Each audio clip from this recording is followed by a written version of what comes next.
नमस्कार। मैं डॉक्टर संतोष आपका स्वागत करता हूं और एक बेहतरीन वीडियो में। पुराने इस चैनल में डॉक्टर संतोष कुमार पाड़ी जिसका नाम है, उसमें हम विंटर रेमेडीज के ऊपर बात कर रहे हैं। एक बहुत ही इंपॉर्टेंट पॉलीक्रेस्ट रेमेडी के ऊपर आज चर्चा करेंगे जिसका नाम है कैलकेरिया कार्प। जी हाँ दोस्तों, बहुत ही इंपॉर्टेंट रेमेडी है ये। डीप एक्टिंग पॉलीक्रेस्ट रेमेडी इसीलिए है दोस्तों क्योंकि हर बीमारी को, हर क्रॉनिक डिजीज को जड़ से खत्म करने की ताकत है इसमें। पॉलीक्रेस्ट इसीलिए कि सर से लेकर पांव तक बहुत सारे इसके सिम्टम्स कवर करते हैं एक पेशेंट में, जो कि ग्रॉसली हम अगर देखें तो मिनिमम जब करते हैं केस टेकिंग के दौरान, तो ये बीमारी के रूट आउट तक काम करती है। और तमाम जो सिम्टम्स है सर से लेकर पांव तक, जो पिकुलियर अनकॉमन सिम्टम्स है, उन सबको कंट्रोल करने में इसकी मदद होती है। तो इसीलिए इसको ध्यान से सुने, वीडियो को अंत तक जरूर देखें, सबके लिए महत्वपूर्ण है। जो जो चीजें मैं यहाँ पर आज बताने वाला हूँ दोस्तों बहुत इंपॉर्टेंट है। इसके पोटेंसी के बारे में वीडियो के अंत में बताऊंगा, उसको भी ध्यान से आप सुनना। पोटेंसी सिलेक्शन कोई भी दवा का सही तरीके से जज कर पाना बहुत ही मुश्किल होता है, ये एक्सपीरियंस के हिसाब से ही आता है। तो हमारा जितना भी 15-16 साल का एक्सपीरियंस है दवाइयों के ऊपर, क्लिनिकली जो लोग हमने ट्रायल एंड टेस्टेड किया है और सक्सेस मिला है, उसकी मैं चर्चा करूंगा। आप इसीलिए लास्ट तक जरूर देखना। 30, 200, 1M तीनों का इस्तेमाल कैसे होता है कैलकेरिया कार्प का, उसके बारे में बताऊंगा।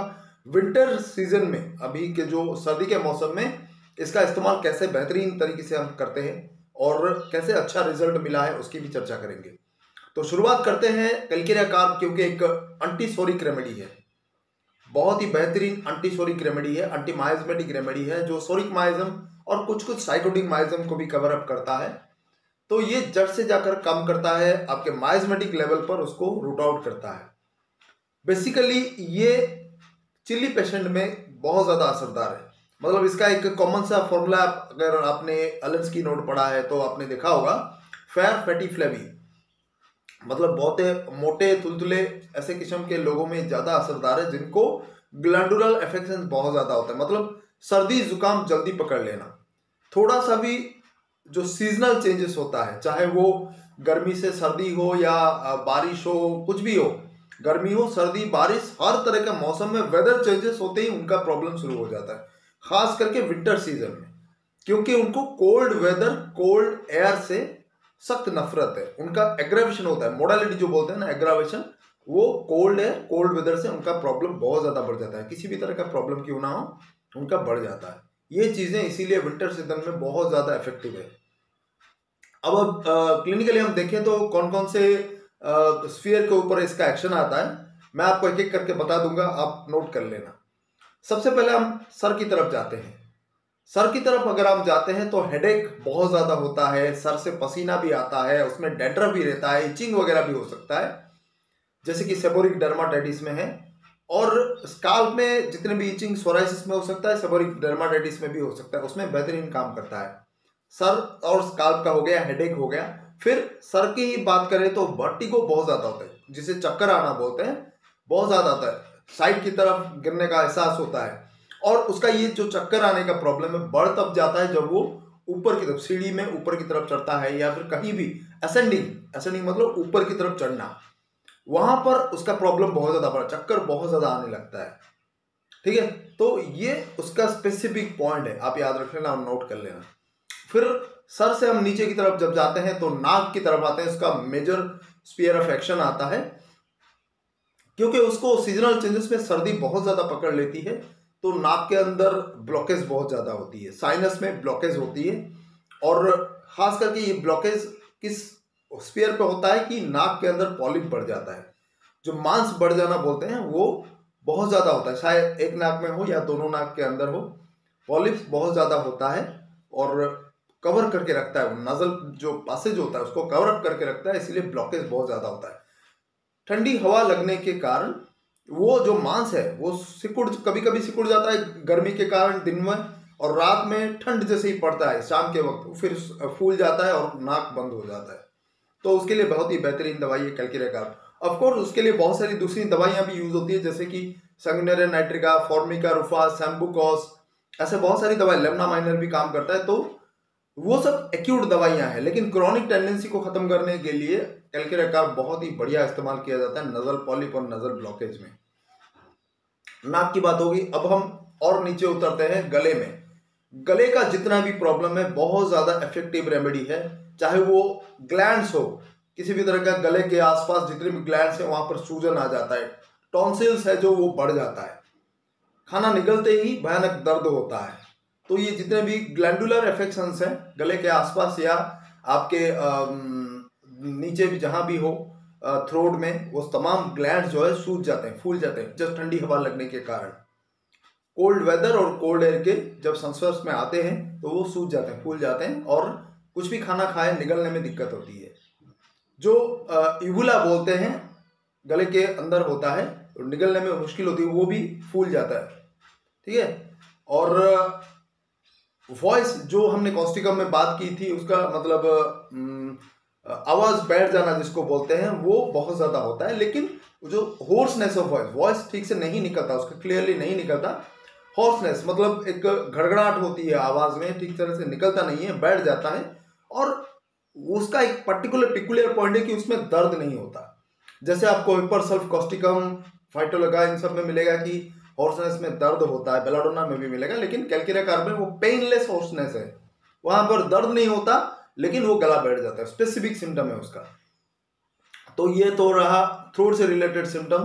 फिर हम और नीचे आते हैं चेस्ट की तरफ।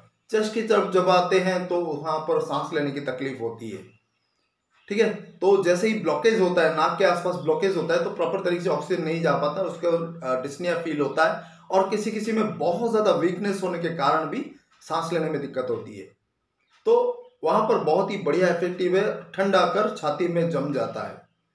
तो ऐसा भी लिखा गया है एलेंस की नोट में, just settle down the chest, cold settle down in the chest. तो ये पर्टिकुलर उसका पॉइंट है कि छाती में आकर सर्दी जम जाता है, बलगम जम जाता है और सांस लेने में उसको दिक्कत होती है। खास करके मॉर्निंग के समय उठते ही उसका ये प्रॉब्लम बहुत ज़्यादा बढ़ जाता है, क्योंकि ठंड के मौसम में सुबह के वक्त बहुत ज़्यादा ठंडी हवाएं चलती हैं, मौसम बहुत ज़्यादा सर्द होता है, तो वहाँ पर उसका प्रॉब्लम बहुत ज़्यादा बढ़ता है। जैसे दिन बीतता जाता है फिर उसका प्रॉब्लम में धीरे धीरे कमी आने लगती है, जैसे ही धूप निकले। तो ये उसका पर्टिकुलर पॉइंट है। फिर हम बात करते हैं उसका और एक इंपॉर्टेंट इशू है डाइजेस्टिव सिस्टम के ऊपर, क्योंकि बेसिकली कैलकेरिया कार्ब एक एंटी माइजमेटिक एंटीसोरिक रेमेडी है। तो ये कवर अप करता है कि डिफेक्टिव एसिमिलेशन, आपको पता होगा, खाना प्रॉपर तरीके से खाने के बाद भी वो तन को लगता नहीं है। तो बच्चे जो होते हैं ओल्ड एज में या फिर बड़ों, किसी को भी खाना जो भी खाते हैं प्रॉपर तरीके से हजम नहीं होता, तन को लगता नहीं है, शरीर में खून तक वो पहुंचता नहीं है, वो जो पोषक तत्व है वो खून में पहुंचता नहीं है। डिफेक्टिव एसिमिलेशन बोलते हैं। खाना तो प्रॉपर तरीके से खाता है लेकिन वो पहुंचता नहीं है, खून में लगता नहीं है। तो ये उस चीज को प्रॉपर तरीके से रेगुलाइज करता है, मेटाबॉलिज्म को कंट्रोल करता है, उसको सही तरीके से यूटिलाइजेशन में लाता है। लेकिन डाइजेशन का इश्यूज जो है ज्यादातर यूज होता है वो है एसिडिटी, हार्टबर्न में, ठीक है। गैस बहुत ज्यादा होना है, बार बार डकारे आना और छाती में दर्द होना एसिडिटी के कारण, बार बार खटी डकारे आना, छाती में जलन होना, पेट में जलन होना, ये तमाम चीजें, उसका सावर बेल्चिंग भी बोलते हैं, खट्टी डकारें आना एक पर्टिकुलर पिकुलियर पॉइंट है, उसको आप याद रख लेना। बहुत ही इफेक्टिव रेमेडी है कैलकेरिया कार्ब। ऑफकोर्स कार्बोबेज, पल्सेटिला, ये सब भी आप दे सकते हैं। रोबिनिया के बारे में भी हमने बात किया, लेकिन वो सब एक्यूट है, उसका क्रॉनिक वाला है कैलकेरिया कार्ब। तो ये डिफरेंस आप जरूर मन में रखिए, कहीं कंफ्यूजन होने की जरूरत नहीं है, हर कंफ्यूजन को मैं क्लियर कर दे रहा हूँ। एक्यूट रेमेडी और क्रॉनिक रेमेडी, एक्यूट रेमेडी आप कंट्रोल कर सकते हैं तुरंत, क्रॉनिक रेमेडी एक्यूट में भी काम करेगा 30 पोटेंसी में, वो लेटर हम बात करेंगे वीडियो के अंत में, कैसे कैसे दे सकते हैं, और जड़ से खत्म करने के लिए 201 काम करेगा। तो ये डाइजेस्टिव और रेस्पिरेटरी हो गया। ऐसे कॉमन सी बात है जो कि वीकनेस बॉडी में कहीं भी किसी भी तरह का हो, आपको फटीग की तरह काम करने का मन नहीं होता, बॉडी में सूजन फील होता है, ऐसा लगता है कि मेरा शरीर फूल गया है। ये पर्टिकुलर पेशेंट बोलेगा आपको क्लिनिकल जब आएगा कि मुझे ऐसा लगता है कि बॉडी में सूजन आ गया है, फूल गया है, मैं बहुत ज़्यादा सूज गया है, बॉडी फूल गया है, मैं स्वेलिंग हो गई है। ये उसको सही में बॉडी सूजन नहीं आता, वो अंदर ऐसा फील होता है अंदरूनी तौर से कि मेरा शरीर फूल गया है, कुछ गुब्बारे की तरह फूल गया है, ये पेशेंट बोलेगा। तो ये ऑब्जेक्टिव नहीं सब्जेक्टिव तरह से होता है, और आपको ये अंदाज़ा लगाना पड़ेगा कि ये कैलकेरिया कार्ब का एक पेक्युलियर सिम्टम है। तो जो जो चीज़ें हमने विंटर सीजन में बात की, बहुत ही इफेक्टिव रेमेडी है, आप ज़रूर इसको अच्छी तरह से नोट कर लेना और बहुत काम में आएगा आपका। अब पोटेंसी की बात कर लेते हैं। सबसे पहले जितने भी एक्यूट डिजीज का, चाहे वो थ्रोट का इन्फेक्शन हो या फिर सर दर्द हो, वर्टिगो हो या फिर ग्लैंडुलर स्वेलिंग हो, टॉन्सिलाइटिस, ये सब में एक्यूट कंडीशन जो है उसमें क्रॉनिक डिजीज में एक्यूट कंडीशन भी होता है। ठीक है, क्रॉनिक डिजीज मतलब टॉन्सिलाइटिस, थ्रोट का इन्फेक्शन, हमेशा उसको थोड़ा सा ठंड लगने पर हो जाता है, तो that is his chronic tendency. But अभी उसको ठंड हवा, आज उसको ठंड हवा लग गया और अभी अभी उसको हुआ है, तो that is the acute condition. तो दोनों में डिफरेंस आप याद रख लेना।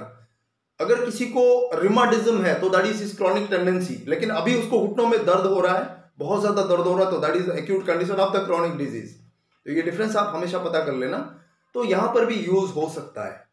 कैसे यूज हो सकता है? 30 पोटेंसी हम ले सकते हैं और 2-2, 3-3 घंटे में ले सकते हैं। इससे उसका एक्यूट जो कंडीशन है उसमें रिलीफ मिल जाएगा, चाहे हार्ट बर्न हो, एसिडिटी हो, सर दर्द, चक्कर आना, किसी भी तरह का प्रॉब्लम हो, टॉन्सिल का और निगलने में प्रॉब्लम होना, इस तमाम चीजें 30 पोटेंसी आप 2-2, 3-3 घंटे में यूज करिए, 2-3 दिन आपको रिलीफ मिल जाएगा। फिर उसके बाद आप 200 का ले सकते हैं। 200 का कैसे लेना है?